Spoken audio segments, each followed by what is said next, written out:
Sri Vinodna Publications Express Fast Review General Science based on NCERT books.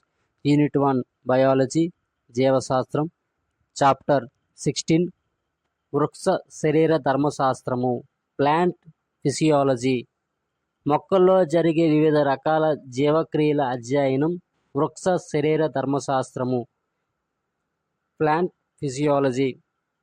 మొక్కల్లో జీవక్రియలు రెండు రకాలు. అవి ఏ నిర్మాణాత్మక జీవక్రియ. ఈ జీవక్రియలో సరళ పదార్థాలు సంక్లిప్త పదార్థాలుగా మార్చబడతాయి. ఉదాహరణ కిరణజన్య సంయోగ క్రియ. బి విచ్ఛిన్నక జీవక్రియ. ఈ జీవక్రియలో సంక్లిప్త పదార్థాలు సరళ పదార్థాలుగా మార్చబడతాయి. ఉదాహరణ శ్వాసక్రియ. ఏ కిరణజన్య సంయోగ క్రియ. ఆకుపచ్చని మొక్కలు కార్బన్ డైఆక్సైడ్, నీరు, పత్రహరితాన్ని ఉపయోగించి సూర్యరశ్మి సమక్షంలో పిండి పదార్థాన్ని తయారు చేయుట. కార్బన్ డైఆక్సైడ్ ప్లస్ నీరు, సూర్యరశ్మి బై పత్రహరితం, పిండి పదార్థం గ్లూకోజ్ ప్లస్ నీరు ప్లస్ ఆక్సిజన్. కిరణజన్య సంయోగ క్రియకు కావలసిన ఆవశ్యక పదార్థాలు. కిరణజన్య సంయోగ క్రియకు కావలసిన ఆవశ్యక పదార్థాలు: 1 నీరు, 2 కార్బన్ డైఆక్సైడ్, 3 కాంతి, 4 పత్రహరితం. వీటినే ప్రభావితం చేసే కారకాలు ఫ్యాక్టర్స్ అంటారు. 1 నీరు H2O సైడ్ హెడ్డింగ్. మొక్కకు కావలసిన నీరు మృత్తికలో అందుబాటులో ఉంటుంది. ఈ నీటిని మొక్కలు వేర్ల ద్వారా శోషించుకొని కాండం ద్వారా పత్రాలను చేరుతాయి. ఈ నీరు సూర్యరశ్మి సమక్షంలో కాంతి నీటి విశ్లేషణ జరిగి కార్బన్ డైఆక్సైడ్తో కలిసి పిండి పదార్థం గ్లూకోజ్ ఏర్పడుతుంది. ఈ చర్యలో నీరు ఆక్సీకరణం చెంది వాతావరణంలోకి ఆక్సిజన్ను విడుదల చేస్తుంది. కిరణజన్య సంయోగ క్రియలో విడుదలయ్యే ఆక్సిజన్ నీటి నుంచే వస్తుంది. 2 carbon dioxide CO2 side heading. పత్రాలు వాతావరణంలోని కార్బన్ డైఆక్సైడ్ను పత్ర రంధ్రాల ద్వారా తీసుకుంటుంది.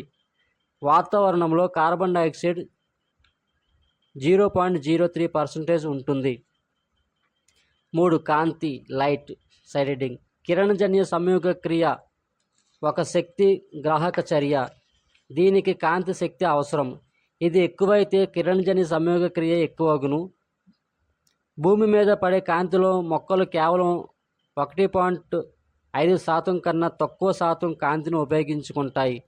కిరణజన్య సంయోగ క్రియ ఎరుపు లేదా అరుణ కాంతి, నీలి కాంతుల్లో అత్యధికంగా జరుగుతుంది.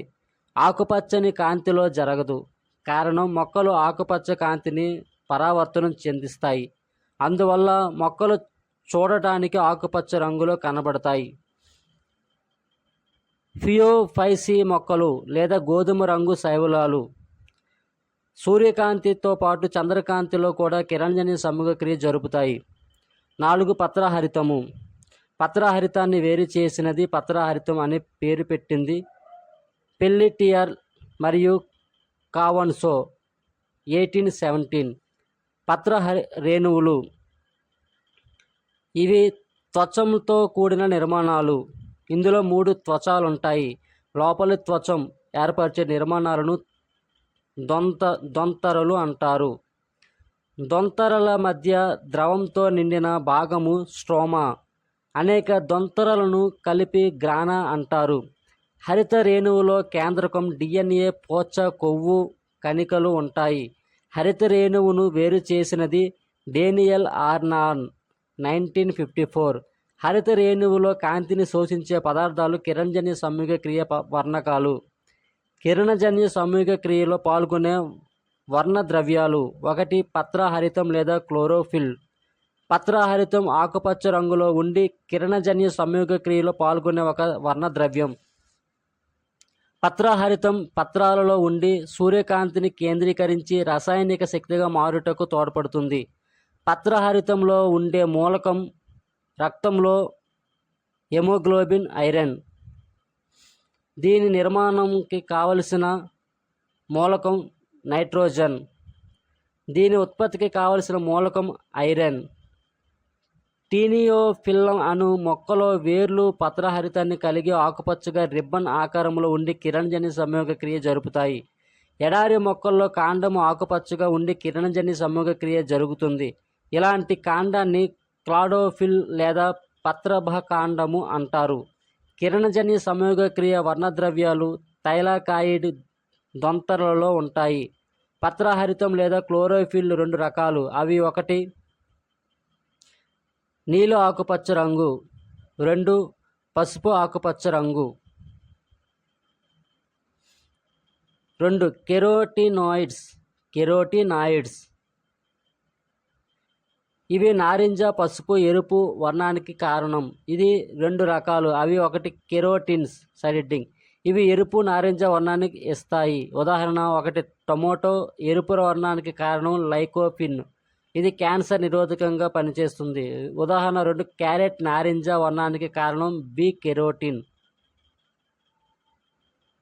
Beta carotene. B xanthophylls. ఇవి పసుపు, గోధుమ వర్ణాన్ని ఇస్తాయి. పుష్పాలు పండిన ఆకులలో ఉంటుంది. 3 ఫైకోబిలిన్స్ సైడింగ్. ఇవి నీల ఆకుపచ్చ శైవలాలు, ఎరుపు శైవలాలలో ఉండును. కిరణజన్య సంయోగ క్రియలో 2 దశలుంటాయి. అవి 1 కాంతి దశ లైట్ డిపెండెంట్. ఈ దశ హరిత రేణువులలోని గ్రానా లేదా థైలాకాయిడ్ లేదా పటాలిక రాసులలో జరుగుతుంది. సూర్యకాంతిలో మాత్రమే కిరణజన్య సంయోగ క్రియ జరిగి వాతావరణంలోకి ఆక్సిజన్ విడుదల చేయబడును. రాత్రి జరగదు. అందువల్ల రాత్రి మొక్కల నుండి కార్బన్ డైఆక్సైడ్ వెలువడును. ఎరుపు, నీలిరంగు కాంతులలో ఎక్కువ జరుగుతుంది. కాంతి దశలోని సోపానాలు సైడింగ్. 1 కాంతిని శోషించుకొని క్లోరోఫిల్ క్రియావంతం అవుతుంది. 2 కాంతి విశ్లేషణ సైడింగ్. కాంతి సమక్షంలో నీటి అణువు H+OH- అయానులుగా విచ్చిత్తి చెందును. దీనినే హిల్ చర్య లేదా కాంతి నీటి విశ్లేషణ లేదా ఫోటాలసిస్ అంటారు. 3 OH- అయాన్ అనేక చర్యల అనంతరం నీటిని ఆక్సిజన్ విడుదల చేయును. నీరు మొక్కల్లోనే వినియోగించబడగా ఆక్సిజన్ బయటికి విడుదలవుతుంది. బి H+ అయాన్ నిష్కాంతి చర్యలో పాల్గొంటుంది. సి ఏటీపీ మరియు NADPHలు కాంతి చర్యలో అంత్య పదార్థాలుగా ఏర్పడును. వీటినే శక్తి గ్రాహకాలు అంటారు. 2 నిష్కాంతి దశ లైట్ ఇండిపెండెంట్. ఇది ఉష్ణోగ్రత సమక్షంలో జరుగుతుంది. దీనిని బ్లాక్మ్యాన్ కనుగొన్నాడు. H+ అయాన్ NADPతో కలిసి NADPH ఏర్పడును. బి ఆ చర్యలో గ్లూకోజ్ అనే పిండి పదార్థం అంతిమ పదార్థంగా ఏర్పడును. ఈ దశ హరిత రేణువులలోని స్ట్రోమా లేదా ఆవర్ణికలో జరుగుతుంది. ఈ దశలో కార్బన్ డైఆక్సైడ్ నుండి పిండి పదార్థం తయారవుతుంది అని ప్రయోగపూర్వకంగా కెల్విన్ నిరూపించాడు. ఫలితంగా 1961లో నోబెల్ బహుమతి లభించింది. ఈ దశలోని చర్యలన్నిటినీ కలిపి కెల్విన్ వలయం అంటారు. ఈ ప్రయోగంలో క్లోరిల్లా అను శైవలాన్ని ఉపయోగించారు. కిరణజన్య సంయోగ క్రియ ఉపయోగాలు. 1 ఆక్సిజన్ విడుదల. హైడ్రిల్లా మొక్క గరాటు ప్రయోగం. 2 కాంతి అవసరమని నిరూపించుట. 1 కుండీ లేని మొక్కను 2 లేదా 3 రోజులు చీకటిలో ఉంచాలి. ఫలితంగా పత్రములోని పిండి పదార్థం అంతా అయిపోతుంది. 2 LS స్టార్ ఆకారంలో ఉన్న అట్ట ముక్కను తీసుకొని పత్రంపై ఉంచి ఆ మొక్కను కాంతిలో ఉంచి ప్రయోగం చేయాలి. 3 అప్పుడు పత్రమును అయోడిన్ పరీక్ష చేయగా అట్ట ముక్కతో కప్పిన పత్ర భాగం మాత్రం నీలిరంగుకు మారదు. మిగతా భాగం నీలిరంగుకు మారును. 4 కారణం అట్టముక్క కాంతి ప్రసరణను పత్రంపై పడకుండా ఆపుతుంది. పిండి పదార్థ పరీక్షలలో వాడే పదార్థం అయోడిన్. అయోడిన్ పిండి పదార్థమును నీలిరంగులోకి మార్చును. 3 కార్బన్ డైఆక్సైడ్ అవసరము. మోల్స్ అర్ధపత్ర ప్రయోగం. 4 క్లోరోఫిల్ లేదా పత్రహరితం అవసరం. ఈ ప్రయోగంలో వాడే పత్రాలు క్రోటాన్ పత్రాలు. కిరణజన్య సంయోగ క్రియ మరియు శ్వాసక్రియ మధ్య భేదాలు. కిరణజన్య సంయోగ క్రియ ఒకటి ఇది నిర్మాణాత్మక క్రియ.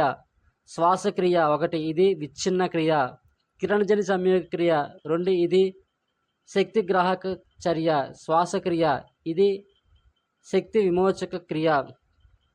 కిరణజన్య సంయోగ క్రియ ఇది క్షయకరణ చర్య, ఆక్సిజన్ విడుదలగును. శ్వాసక్రియ ఇది ఆక్సీకరణ చర్య, ఆక్సిజన్ వినియోగింపబడును. కిరణజన్య సంయోగ క్రియ 2 దశలలో జరుగును. శ్వాసక్రియ 4 దశలలో జరుగును. కిరణజన్య సంయోగ క్రియ మొక్కలలో మాత్రమే జరుగును. శ్వాసక్రియ మొక్కలు, జంతువులలో జరుగును. కిరణజన్య సంయోగ క్రియ పగటిపూట జరుగును. శ్వాసక్రియ అన్ని వేళలా జరుగును. కిరణజన్య సంయోగ క్రియ కార్బన్ డయాక్సైడ్ వినియోగించబడి ఆక్సిజన్ విడుదలగును. శ్వాసక్రియ ఆక్సిజన్ వినియోగింపబడి కార్బన్ డయాక్సైడ్ విడుదలగును. కిరణజన్య సంయోగ క్రియ దీని ఫలితంగా జీవి బరువు పెరుగును. శ్వాసక్రియ దీని ఫలితంగా జీవి బరువు తగ్గును. కిరణజన్య సంయోగ క్రియ అంత్య ఉత్పన్నం గ్లూకోజ్, ఉప ఉత్పన్నం ఆక్సిజన్. శ్వాసక్రియ అంతిమ ఉత్పన్నం కార్బన్ డయాక్సైడ్, నీరు 686 కిలో క్యాలరీలు. కిరణజన్య సంయోగ క్రియ 6CO2 + 12H2O కాంతి బై పరాగ రేణువు C6H12O6 + 6O2 + 6H2O. శ్వాసక్రియ C6H12O6 + O2 6CO2 + 6H2O + 686 kilo calorie. B. శ్వాసక్రియ శ్వాసక్రియలో ఏర్పడిన శక్తిలో కొంత శక్తి ఉష్ణ రూపంలో నష్టపోతుంది. దీనినే ఎంట్రోపీ అంటారు. మొక్కల్లో శ్వాసక్రియ రాత్రి వేళల్లో ఎక్కువగా జరగడం వల్ల కార్బన్ డయాక్సైడ్ విడుదల చేయబడుతుంది. కనుక రాత్రి వేళల్లో చెట్ల కింద నిద్రించరాదు. శ్వాసక్రియలో ఆక్సిజన్ వినియోగింపబడి చివరకు ఏటీపీ రూపంలో శక్తి విడుదలగును. ఈ ప్రక్రియను ఆక్సీకరణ ఫాస్ఫరిలేషన్ అంటారు. ఆక్సీకరణ ఫాస్ఫరిలేషన్ కణస్థాయిలో జరుగును. కావున దీన్ని కణ శ్వాసక్రియ అంటారు.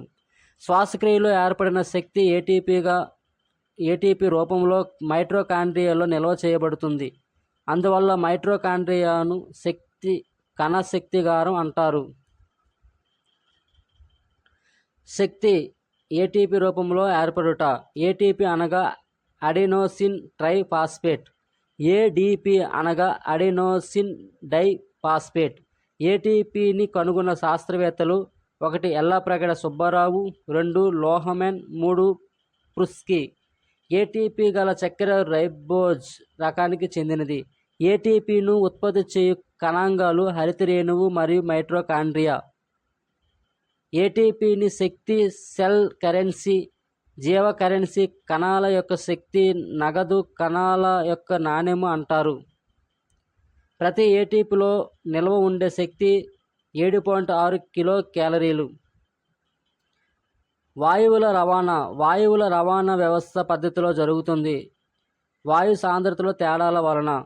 మొలకెత్తిన విత్తనాలు గాజు సీస సున్నపు నీటితో పరీక్ష. మొలకెత్తి విత్తనాలు శ్వాసక్రియ జరిపి కార్బన్ డయాక్సైడ్ను విడుదల చేయిస్తాయి అని నిరూపించడానికి గాజు సీస మొలకెత్తిన విత్తనాలు థర్మామీటర్ పరీక్ష. శ్వాసక్రియలో ఉష్ణోగ్రత విడుదల అవుతుందని నిరూపించడానికి. ఆక్సిజన్ అవసరాన్ని బట్టి సాక్స్ అను శాస్త్రవేత్త శ్వాసక్రియను 2 రకాలుగా వర్గీకరించాడు. అవి 1 వాయు సహిత శ్వాసక్రియ, 2 అవాయు శ్వాసక్రియ. వాయు సహిత శ్వాసక్రియ మరియు అవాయు శ్వాసక్రియ మధ్య భేదాలు. వాయు సహిత శ్వాసక్రియ 1 అన్ని జంతువులు, మొక్కల్లో జరుగును. అవాయు శ్వాసక్రియ 1 ఇది సాధారణంగా బ్యాక్టీరియా, ఈస్ట్ వంటి నిమ్న స్థాయి జీవులు, పరాన్నజీవులు, అలసటకు గురైన కండరాలలో జరుగును. వాయు సహిత శ్వాసక్రియ 2 ఇది ఆక్సిజన్ సమక్షంలో జరుగును. అవాయు శ్వాసక్రియ ఇది ఆక్సిజన్ లేని పరిస్థితుల్లో జరుగును. వాయు సహిత శ్వాసక్రియ దీనిలో అధిక శక్తి విడుదలగును 686 కిలో క్యాలరీలు. అవాయు శ్వాసక్రియ దీనిలో విడుదలయ్యే శక్తి అల్పం 56 కిలో క్యాలరీలు. వాయు సహిత శ్వాసక్రియ 4 దశలలో జరుగును. ఏ. Glycolysis, B. ఆక్సీకరణ డీకార్బాక్సిలేషన్, సి క్రెబ్స్ వలయం, డి ఎలక్ట్రాన్ రవాణా. అవాయు శ్వాసక్రియ. అవాయు శ్వాసక్రియ 2 దశల్లో జరుగును. ఏ గ్లైకాలసిస్, బి కిణ్వనం. వాయు సహిత శ్వాసక్రియ. అంత్య ఉత్పన్నాలు కార్బన్ డైఆక్సైడ్, నీరు. అవాయు శ్వాసక్రియ అంత్య ఉత్పన్నాలు కార్బన్ డైఆక్సైడ్, ఇథైల్ ఆల్కహాల్ లేదా అసిటిక్ ఆమ్లం లేదా లాక్టిక్ ఆమ్లం. వాయు సహిత శ్వాసక్రియ.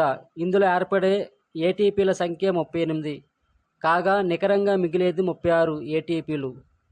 గ్లూకోజ్, గ్లైకాలసిస్, పైరువిక్ ఆమ్లం, ఆక్సిజన్ సమక్షం కార్బన్ డైఆక్సైడ్ ప్లస్ నీరు, ఆక్సిజన్ లేనప్పుడు ఆల్కహాల్ లేదా లాక్టిక్ ఆమ్లం ప్లస్ కార్బన్ డైఆక్సైడ్. అవాయు శ్వాసక్రియ. ఇందులో ఏర్పడే ఏటీపీల సంఖ్య 4 కాగా నికరంగా మిగిలేది 2 ఏటీపీలు మాత్రమే.